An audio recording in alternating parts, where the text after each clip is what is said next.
João 10 começa com uma cena simples. Um homem entra por uma porta e as ovelhas o seguem. Mas por trás dessa imagem cotidiana, há uma reivindicação que rasga o ar do primeiro século e continua rasgando o nosso. Jesus não está oferecendo uma reflexão sobre liderança. Ele está afirmando ser a única voz que merece ser seguida num mundo cheio de vozes que competem pelo mesmo lugar. 11 versículos, 3 personagens: o pastor, o ladrão e o rebanho. E uma pergunta que o texto não formula diretamente, mas que pressiona cada linha. Em meio a tantas vozes, a quem você tem seguido? Vivemos em uma geração barulhenta. Nunca houve tantas vozes disputando algo tão precioso quanto o coração humano. E o que torna esse momento tão singular não é apenas a quantidade de vozes, é a sofisticação com que cada uma delas se apresenta. Elas não chegam anunciando intenções, chegam com promessas. Chegam com linguagem de cuidado, de pertencimento, de identidade e de propósito. Não são apenas vozes religiosas, são ideologias, discursos políticos, filosofias de autoafirmação, algoritmos que aprendem o que você deseja antes mesmo que você saiba. São narrativas culturais que dizem quem você deve ser, o que deve comprar, em quem deve acreditar e o que deve temer. Cada uma dessas vozes promete direção, cada uma oferece sentido, cada uma, de alguma forma, se apresenta como guia. E há uma resposta que a nossa cultura aprendeu a dar diante de tanta concorrência. Não siga nenhuma delas, siga a si mesmo. Essa resposta tem apelo poderoso, não é? Tem até uma estética heróica. Pense em filmes como Into the Wild, filme pouco conhecido, mas que conta a história real de Christopher McCandless, um jovem que abandonou tudo, família, diploma, dinheiro, para viver livre nas florestas do Alasca, sem depender de nenhuma estrutura, de nenhuma voz externa. A cultura celebrou isso. O filme ganhou prêmios. A frase que ele gravou numa prancha de madeira antes de morrer sozinho, de fome, a quase 900 quilômetros de qualquer ajuda humana, virou pôster de quarto universitário. Felicidade só é real quando compartilhada. Há uma ironia trágica nisso. O homem que buscou liberdade absoluta na solidão descobriu, tarde demais, que a vida não se sustenta no isolamento. A autonomia radical não o libertou, o deixou desprotegido. Isso não é um julgamento sobre McCandless.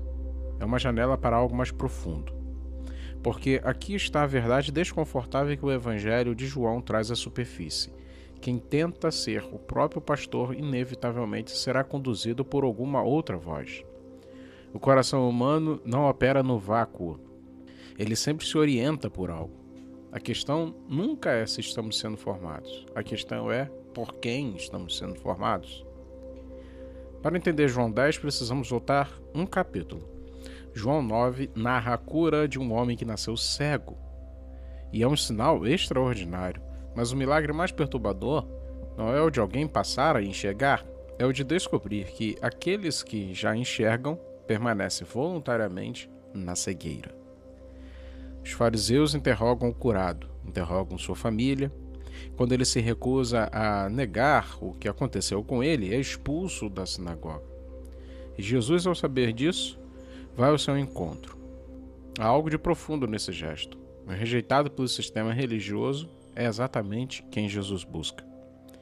É nesse contexto de conflito direto com os líderes religiosos de Israel que Jesus começa a falar sobre pastores e ovelhas. Isso precisa ser dito com clareza. João 10 não é uma ilustração pastoral simpática sobre a bondade de Deus, é uma denúncia. É Jesus olhando nos olhos dos fariseus e dizendo: vocês não são pastores, vocês são ladrões. E é nesse solo narrativo que a parábola ganha dentes. Jesus abre com um contraste preciso. Há quem entra pela porta e há quem pula o muro. E ele chama os que pulam de ladrões e salteadores. Essa linguagem tem raízes profundas no Antigo Testamento. Em Ezequiel 34, Deus pronuncia o julgamento devastador contra os pastores de Israel que se alimentavam do rebanho em vez de alimentá-lo. Em Zacarias 11, a imagem se repete: líderes que exploram ao invés de servir. A história do povo de Deus está marcada por essa ferida, a de ser conduzido por quem deveria proteger, mas que no fundo só sabia consumir. Jesus não está apenas citando os profetas, ele está dizendo que o padrão continua e amplia o escopo, porque não precisamos buscar muito longe para reconhecer esses ladrões em linguagem contemporânea. Eles raramente chegam com identidade declarada.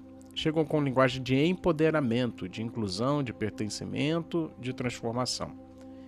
Pense nas dinâmicas de comunidades digitais que destroem a identidade coletiva à base de ressentimento e exclusão, onde o preço de entrada é a entrega de sua capacidade crítica. Pense nos líderes de autoajuda que constroem impérios sobre a dor alheia, vendendo cura enquanto perpetuam dependência. Pense nos sistemas ideológicos que prometem liberdade, mas que exigem como condição de aceitação a submissão total do pensamento dissidente.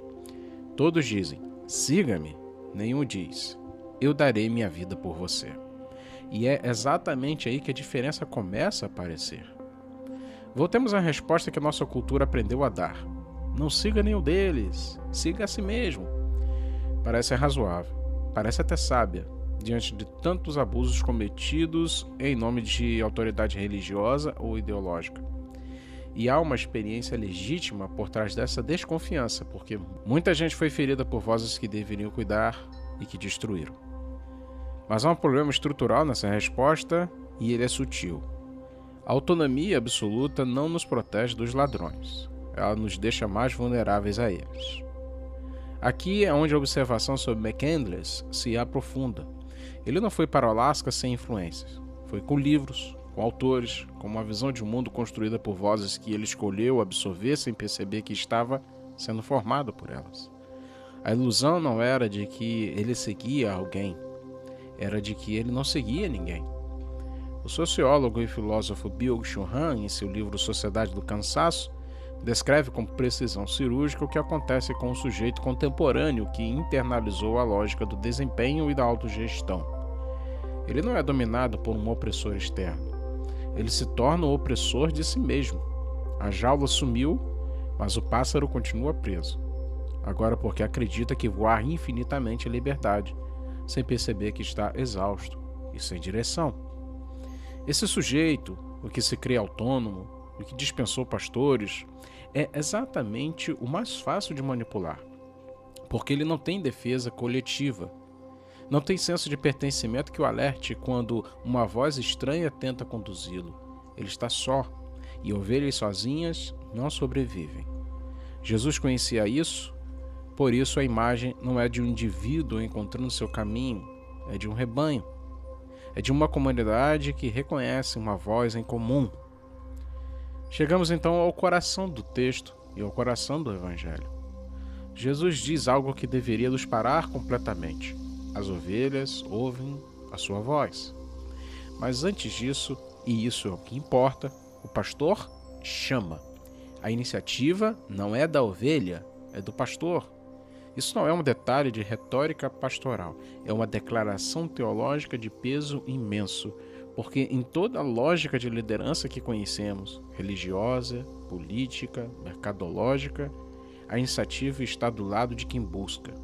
Você procura o líder, você se inscreve, você se habilita, você demonstra que merece ser incluído.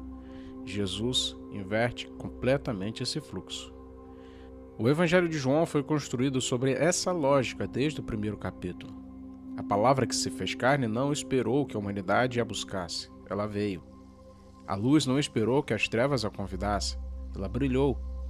Jesus não esperou que Natanael se apresentasse, ele o conhecia antes do encontro, debaixo da figueira, antes de qualquer iniciativa humana. A graça não é uma resposta, ela é um início. E isso muda fundamentalmente o que significa ouvir a voz do pastor. Não estamos falando de uma conquista espiritual. Não estamos falando de alguém que desenvolveu sensibilidade suficiente para, depois de muito esforço, finalmente sintonizar na frequência certa. Estamos falando de alguém que foi chamado e reconheceu a sua voz. Mas então vem a pergunta inevitável: porque alguns reconhecem e outros não? Essa pergunta ecoa em todo o Evangelho de João e a resposta não é fácil, mas é honesta. O reconhecimento não é apenas cognitivo, é uma questão de direção do coração. Jesus já havia dito em João 3: os homens amaram mais as trevas do que a luz. Não é falta de voz, não é a falta de clareza, é que o coração orientado para si mesmo, para o sistema, para a voz que promete poder, não consegue ou não quer reconhecer uma voz que não promete poder, mas entrega. Isso nos diz algo importante sobre o processo de amadurecimento. Os fariseus de João 9 não eram ignorantes, eram especialistas na Bíblia, na Escritura, mas tinham construído uma identidade tão dependente de sua posição no sistema, tão amarrada ao reconhecimento dos pares, que a voz de Jesus soou como ameaça e não como convite. O problema nunca foi teológico, foi existencial. Isso também nos fala hoje. Quantas vezes resistimos à voz do pastor, não por falta de evidência, mas porque ouvir essa voz implicaria abandonar uma outra lealdade, uma identidade construída sobre autonomia, uma pertença ao grupo que exige que você não siga ninguém, o que, paradoxalmente, é uma forma de seguir o grupo? O reconhecimento, quando acontece, não é apenas intelectual, é uma reorientação. É o coração que para de se proteger e permite ser chamado. Então Jesus diz algo que desfaz qualquer abstração que possamos ter construído até aqui. Ele chama suas ovelhas pelo nome. Não pelo número, não pela categoria, não pelo tipo de demanda ou pela utilidade dentro do rebanho. Pelo nome. Isso ecoa a Isaías 43, onde Deus diz ao povo exilado e destruído: eu te chamei pelo nome, tu és meu. É uma das declarações mais íntimas de toda a Escritura.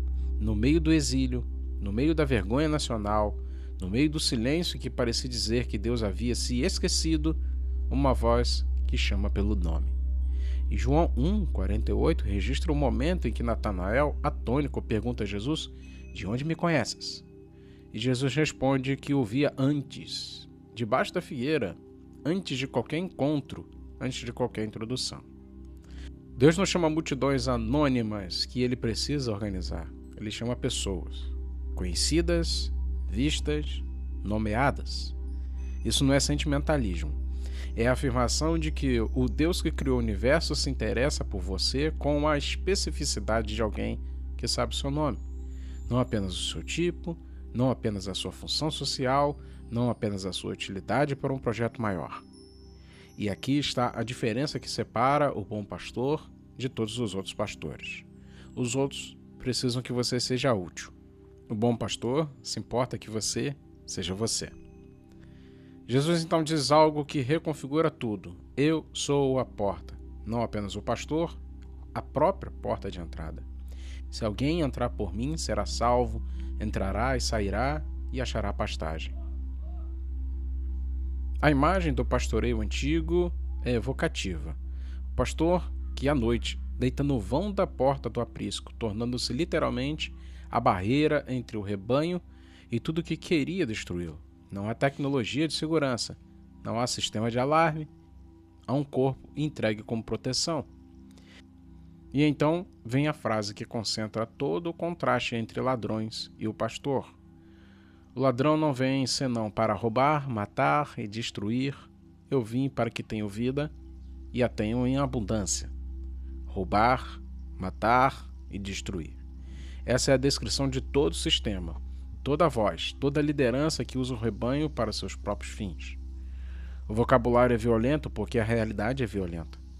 Não há versão gentil do consumo de pessoas. Não há forma elegante de chamar de cuidado aquilo que no fundo é exploração. E em contraste absoluto, vida em abundância. Não controle, não submissão, não a pastagem gerenciada do rebanho útil, mas vida, vida plena, vida que transforma, vida que a morte já não tem autoridade para encerrar, porque o pastor foi além da morte para buscá-la. E essa vida é o destino, não de um projeto coletivo, mas de cada ovelha chamada pelo nome. Voltemos à pergunta do início. Em meio a tantas vozes, a quem você tem seguido? Porque a questão real não é se você segue alguém. Você segue, pode ter certeza. Sempre. A questão é se a voz que você tem seguido é a que rouba ou a que dá. Se é a que usa ou a que entrega. Se é a que promete autonomia e te deixa sozinho, ou a que chama pelo nome e caminha com você. Talvez você esteja cansado. Cansado de vozes que prometem e exploram. Cansado de sistemas que pedem tudo e devolvem nada. Cansado de tentar ser o seu próprio pastor e descobrir que o Alasca interior é mais hostil do que parecia. Talvez você tenha sido ferido por alguém que usou linguagem pastoral para te manipular, e a cicatriz fez com que qualquer voz que se apresentasse como guia te parecesse suspeita. Essa desconfiança é compreensível e até, em certo sentido, razoável. Mas Jesus não se apresenta como mais um pretendente ao seu coração. Ele não compete. Ele não faz campanha. Ele chama. E chama pelo nome. Não com a voz de quem quer administrar você, mas com a voz de quem entrou pela porta legítima, que conhece cada ovelha, que deitou no vão do aprisco, que deu a própria vida para que o rebanho não fosse consumido. A pergunta que João 10 coloca não é filosófica, é pessoal. Você ouviu essa voz? Não como conceito, não como tradição religiosa herdada, mas como chamado dirigido a você pelo nome que somente ele conhece, incluindo as partes que você esconde dos outros. Em meio ao ruído de uma geração que disputa sua alma com sofisticação crescente, há uma voz que não compete, não manipula, não consome. Ela chama. E reconhecer essa voz não é o fim de uma busca, é o começo de uma vida que nenhum ladrão pode roubar.